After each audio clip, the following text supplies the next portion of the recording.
कैसे हैं आप सब। तो आज हम क्लास 10th का चैप्टर नंबर 7 देखते हैं। चैप्टर 7 है हमारे पास कोऑर्डिनेट ज्योमेट्री। ठीक है, कोऑर्डिनेट ज्योमेट्री हमने 9th क्लास में भी पढ़ी थी। 9th क्लास में हमने क्या पढ़ा था कि हमारे पास कोई भी पॉइंट है, जैसे 2 और 3 पॉइंट है, इसको हम किस टाइप से एक एक्स एक्सिस और वाई एक्सिस या फिर 2 कोऑर्डिनेट सिस्टम पे हम इसको 2D प्लेन पे किस टाइप से हम इसको क्या कर सकते हैं, रिप्रेजेंट कर सकते हैं। जहाँ पे जो फर्स्ट एलिमेंट होता है वो एक्स एक्सिस को रिप्रेजेंट करता है, सेकंड एलिमेंट हमारे पास वाई एक्सिस को रिप्रेजेंट करता है। ठीक है, ये जो होता है इसको हम सेंटर बोलते हैं, ये हमारी एक्स एक्सिस होती है, ये हमारी वाई एक्सिस होती है। ये सब बात हम जो है पढ़ चुके थे। ठीक है, अभी यहाँ हमारे पास आता है कि डिस्टेंस फॉर्मूला हमारे पास क्या होता है। अभी डिस्टेंस फॉर्मूला ये क्या है और इसकी हमें जो है जरूरत क्यों हुई।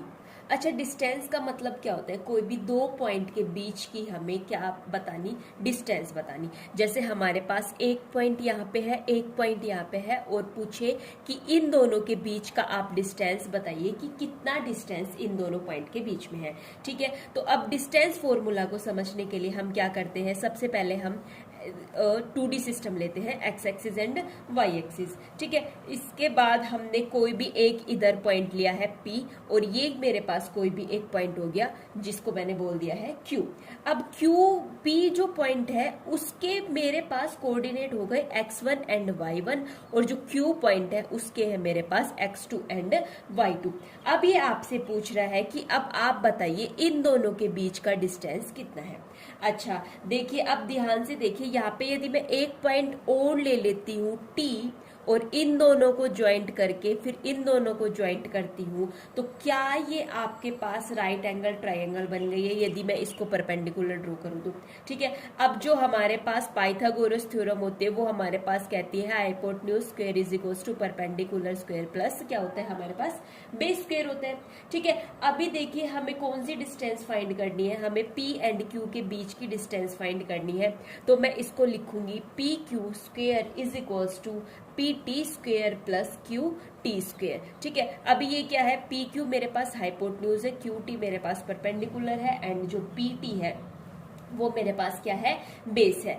डिस्टेंस फॉर्मूला समझने के लिए हमने पहले एक 2D सिस्टम लिया जहाँ पे ये मेरे पास एक्स एक्सिस है, ये मेरे पास क्या है, वाई एक्सिस है। अब डिस्टेंस मेरे को P एंड Q के बीच की फाइंड करनी है। P जो पॉइंट है उसके कोऑर्डिनेट सिस्टम मेरे पास x1 y1 है, एंड जो Q है वो है x2 y2। अब जो है मैं अपनी तरफ से ड्रॉ करती हूँ एक क्या, PR इस टाइप से, एंड जो QS है, Q को कहां तक लेके जाती हूँ, S तक लेके जाती हूँ, कि जो PR और QS है वो मेरे पास परपेंडिकुलर है, किसके, X एक्सिस पे क्या है, परपेंडिकुलर। ये मेरे पास X एक्सिस है, इस पे ये मेरे पास परपेंडिकुलर है, मतलब क्या कर रहे हैं, ये 90 डिग्री का क्या बना रहे हैं, एक एंगल बना रहे हैं। ठीक है, यहाँ पे मेरे पास कौन सा पॉइंट है, ये T पॉइंट है। अभी एक जो मेन बात है उस बात को समझने की कोशिश करना कि जो OR पॉइंट है वो मेरे पास हो जाएगा x1, और जो OS पॉइंट है वो मेरे पास हो जाएगा x2।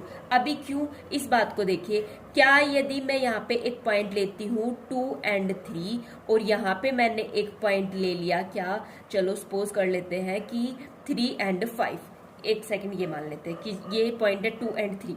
अभी देखना, ओरिजिन से लेके यहाँ तक की डिस्टेंस एक्स एक्सिस पे मेरे पास 2 है, ओरिजिन से लेके यहाँ तक की डिस्टेंस एक्स एक्सिस पे मेरे पास 3 है। सिमिलरली इसी टाइप से जो वाई एक्सिस पे यहाँ तक की डिस्टेंस मेरे पास 3 है, और वाई एक्सिस पे यहाँ तक की डिस्टेंस मेरे पास 5 है। तो सेम इसी टाइप से क्या मैं बोल सकती हूँ कि जो मेरे पास OR है वो मेरे पास x1 है, OS है वो मेरे पास x2 है। सेम इसी टाइप से यदि मेरे को वैल्यू फाइंड करनी है RS की, तो क्या मैं x2 माइनस x1 इसको बोल दूं। ठीक है, RS ही मेरे पास PT के इक्वल है। RS की वैल्यू और ये PT की वैल्यू हमें क्यों जरूरत हुई, इसलिए ताकि मैं क्या फाइंड कर सकूं, एक डिस्टेंस फॉर्मूला फाइंड कर सकूं। सेम इसी टाइप से क्या मैं बोल सकती हूँ कि मेरे पास जो SQ है वो मेरे पास y2 है, और जो ST है या फिर PR है, अब ST और मेरे पास पी आर, ये दोनों इक्वल है। ठीक है, साफ दिख रहा है आपको कि ये इक्वल है, और इनकी डिस्टेंस मेरे पास क्या है, y1। क्यों? क्योंकि ये कोऑर्डिनेट मेरे पास क्या है, y1 है। ठीक है, अब क्यू टी मेरे पास क्या, y2 माइनस y1 के इक्वल हो जाएगा, बिल्कुल हो जाएगा। कैसे? अरे देखिए, ये कंप्लीट डिस्टेंस मैंने मान ली है कि मेरे पास y2 है, मैंने बोला कि इतने पॉइंट तक मेरे पास y1 है, इतनी वैल्यू फाइंड करनी है, तो क्या ये y2 माइनस y1 नहीं हो जाएगी?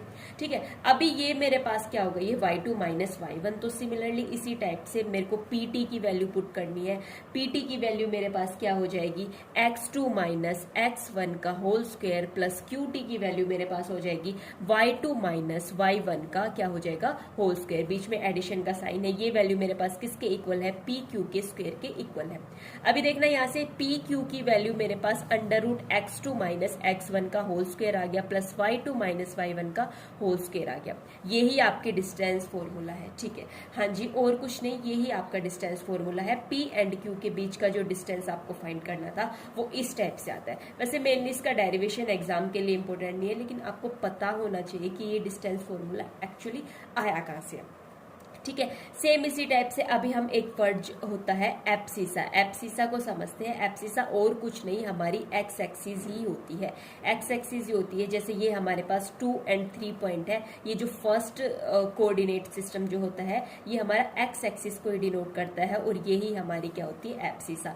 सेम इसी टाइप से ऑर्डिनेट जो होता है वो हमारी क्या होती है, एक वाई एक्सिस होती है। जैसे 2 और 3 पॉइंट है, यहाँ पे जो 3 है वो हमारा किसको रिप्रेजेंट कर रहा है, वाई पॉइंट को रिप्रेजेंट कर रहा है। अब इसको 2D सिस्टम पे किस टाइप से रिप्रेजेंट करते हैं, जैसे इस साइड से 2 और 3 है तो एक्स एक्सिस से हम 2 पॉइंट लेंगे 1 और 2।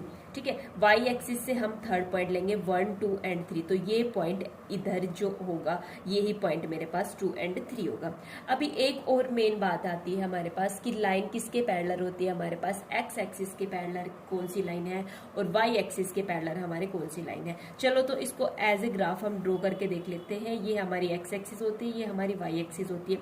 अब बोल रहा है line parallel to the x axis, ये एक्स एक्सिस है, इसके पैरेलल जो लाइन होगी, अब इस लाइन को जो होती है ये हमारे पास होती है y is equals to 0 and the line parallel to the y axis. अब ये मेरे पास लाइन होती है parallel to the y axis, और इसको हम क्या बोलते हैं, x इज इक्वल्स टू 0। अच्छा, ऐसा क्यों हो रहा है, अभी देखना, इस लाइन पे हमारे पास क्या है, x के कोऑर्डिनेट हमारे पास सारे क्या होते हैं, 0 ही होते हैं। ठीक है, यहाँ कोई पॉइंट यदि मैं डिनोट करूंगी तो क्या नहीं, यहाँ तो नहीं होगा 0, लाइन पैरेलल है, वाई एक्सिस के पैरेलल है, तो यहाँ कोई पॉइंट होगा तो वहां पे एक्स कोऑर्डिनेट मेरे पास क्या होगा, 0 होगा। सेम इसी टाइप से यदि यहाँ कोई पॉइंट होगा तो वहां पे वाई कोऑर्डिनेट मेरे पास क्या हो जाएगा, 0 हो जाएगा। तो आपका जो 7th चैप्टर है उसमें तो सिर्फ मेनली ये डिस्टेंस फॉर्मूला ही है फर्स्ट एक्सरसाइज में, और उससे ही रिलेटेड हमारे पास कुछ क्वेश्चंस है। क्वेश्चंस कुछ भी नहीं है, बस उनकी आपको लैंग्वेज समझ आनी चाहिए तो आप क्वेश्चंस इजिली कर सकते हो। अभी जो इसकी सेकंड एक्सरसाइज है वो देखते हैं। जो इसकी सेकंड एक्सरसाइज है इसमें हम समझते हैं कि हमारे पास सेक्शन फॉर्मूला क्या होता है और ये सेक्शन फॉर्मूला कैसे ड्राइव हुआ और इसकी हमें जो है ज़रूरत ही क्यों हुई, क्यों हम सेक्शन फॉर्मूला पढ़ रहे हैं, क्या डिस्टेंस फॉर्मूला से हमारा काम नहीं चल रहा था। तो ये बात समझने के लिए हम इसको सिंपल तरीके से समझते हैं। ये हमारे पास कोई भी एक 2D सिस्टम है। अब इस 2D सिस्टम में हमें पता है कि यहाँ कोई भी पॉइंट मान लिया A, ये कोई भी पॉइंट मान लिया B, और यदि आपको बोल दे कि आप इनके बीच में एक पॉइंट है P, अब इस P पॉइंट के आप जो है कोऑर्डिनेट सिस्टम बताइए। जैसे इसका मान लिया x एंड y और इसका कोऑर्डिनेट सिस्टम हो गया x1 y1 and this one is the x2 and y2। अभी कहता है कि आप x और y की वैल्यू बताइए कि यहाँ पे ये जो x और y है इसकी वैल्यू हमारे पास क्या हो जाएगी। सेक्शन फॉर्मूला को समझने के लिए हमने क्या लिया है, 2 पॉइंट लिए हैं। बीच में जो P पॉइंट के कोऑर्डिनेट है वो हमारे पास x एंड y है, इनको हम रेशियो में डिवाइड कर लेते हैं। सपोज कर लेते हैं कि इधर का जो रेशियो है वो मेरे पास है m1 और इधर का रेशियो है वो मेरे पास क्या है, m2 है। ठीक है, इस टाइप से हम कर सकते हैं कि जो PA की वैल्यू है वो मेरे पास क्या हो गई है, m1 हो गई है, और जो PB की वैल्यू है वो मेरे पास क्या हो गई है, m2 हो गई है। m1 एंड क्या हो गई है, मेरे पास m2 हो गई है। अभी एक बात ध्यान से देखना, क्या m1 की वैल्यू मैं x माइनस x1 कर दूं और सेम इसी टाइप से क्या m2 की वैल्यू मैं x2 माइनस क्या कर देती हूँ x कर देती हूँ। अच्छा, ऐसा क्यों हो रहा है ये बात समझिए। इस कॉन्सेप्ट को समझने के लिए हम क्या करते हैं, सबसे पहले ये एक बार फिर क्लियरली ड्रॉ करते हैं। ठीक है, यहाँ पे मान लिया मैंने कोई भी A पॉइंट है, B पॉइंट है और ये बीच में मेरे पास P पॉइंट है। ठीक है, अब मैंने x एक्सिस पे एक परपेंडिकुलर इस टाइप से ये जो है ड्रॉ किया है। ठीक है, मैं ऐसा कर सकती हूँ, हाँ जी बिल्कुल कर सकती हूँ। इन दोनों पॉइंट को मीट करके ये मेरे पास Q हो जाएगा, ये दोनों पॉइंट मीट करूँगी ये C हो जाएगा। इन पॉइंट को मैं नाम दे देती हूँ R, S and T। A के कोऑर्डिनेट B और P, इन तीनों के कोऑर्डिनेट आपको पता है। ठीक है, अभी देखना जो ट्राइंगल है PAQ वो मेरे पास सिमिलर हो जाएगी ट्राइंगल BPC। किससे, कौन से क्राइटेरिया से हो जाएगी, ये हमारे पास एंगल सिमिलैरिटी के क्राइटेरिया से ये दोनों मेरे पास क्या हो जाएंगी, इक्वल हो जाएंगी। अभी देखना ये परपेंडिकुलर है तो ये मेरे पास क्या बना रहे हैं, 90 डिग्री के एंगल बना रहे हैं। तो उस बेस पे ये हमारे पास एंगल क्राइटेरिया से ये दोनों क्या हो जाएंगे, मेरे पास सिमिलर हो जाएंगी।